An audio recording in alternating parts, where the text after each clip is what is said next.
ধান কাটি আমরা পরিজন নিয়ে সবাই নিয়ে বউ বাচ্চা নিয়ে সবাই আমরা ধান কাটি। আমরা ধানকে ভালোবাসি, আমরা ধান প্রাণ, ধান আমাদের জীবন, ধান আমাদের গর্ব। আমরা সকাল 6টায় ধান কাটা নামি, 1000 টাকা রোজ দেয়, 2 বেলা খাওয়াই, আমাদের খুব ভালো লাগে। আমরা চুক্তির ধান কাটি রোজিন্দা 1000 টাকা রোজ, সারাদিন ধান কাটি, 2 বেলা খাওয়া। সকালে 6টার সময় যাই, আর একবার 5টার সময়, 11 জন মানুষ 5টার সময় যাই গিয়া 1000 টাকা রোজ। গরমে আরাম নিয়ে হবে না হাহুতাশ, ঘুরলে পরে ওয়ালটন ফ্যান বাতাস আর বাতাস। সকাল 6:30 লাগি সন্ধ্যায় যাই, 1000 টাকা রোজ আমরা পাই, কিন্তু এই বেতনে আমাদের পুষে না। মাত্র 1 মাস টাকায়, পরবর্তী আমরা আরও দর কম থাকে।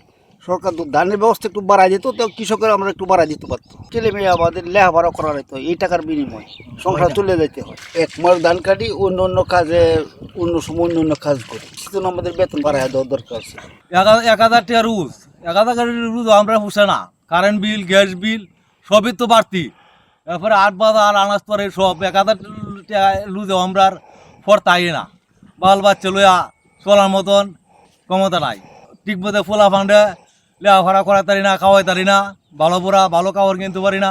এই 1 মাস রুজি আছি, আর বাহি 11 মাসে তো আমরা রোজ কম, 500-600 টাকা রোজ থাকে, ওখানে 1000 টাকা রোজ 1 মাস। 1 মাসের মধ্যে যদি 1 মাসে আমরা রুজিটা বেশি, এই 1 মাসের রুজিটাতেই আমরা যেমন আরও 2-3 মাস এই শান্তি মধ্যে যেমন চলতে পারি। আর বাহি দিন তো রোজ ফরতাকাই না। এই 1 মাসে 3-4টা মাস আমরা শান্তি মধ্যে যেভাবে যায় আছি, রুজিরে বেশি। এক গড়ে 1400 টাকা এই বাসা ভাড়া দেই, আমরা 4-5 জন থাকি, 4 জনের উপরে 1 বাসা দেন। আমরা অনেক জেলা থেকে আসি, এখানে ভৈরব স্টেশনে থাকি। স্টেশন থেকে আমরা এই বেনিবাজার সকালে আসি। সকালে আসার পরে 6টা থেকে 8টা পর্যন্ত মানুষ কেনা বেচা হয়। 800, 1000, 1100 এরকম নেওয়া হয়। সারাদিন আমরা কাজ করিয়া আবার সন্ধ্যায় আবার স্টেশনে চলে যাই। আসলে পরে দামাদরি হয়, কেনাবেচার ওঠানামা হয়। তখন যেই কৃষকটা মনে করেন আমরা ভালো, যার কথাবার্তা ভালো হয়, তার কাছে আমরা যাই, সারাদিন তার কাজ করি, আবার সন্ধ্যায় আমরা এই স্টেশনে চলে যাই।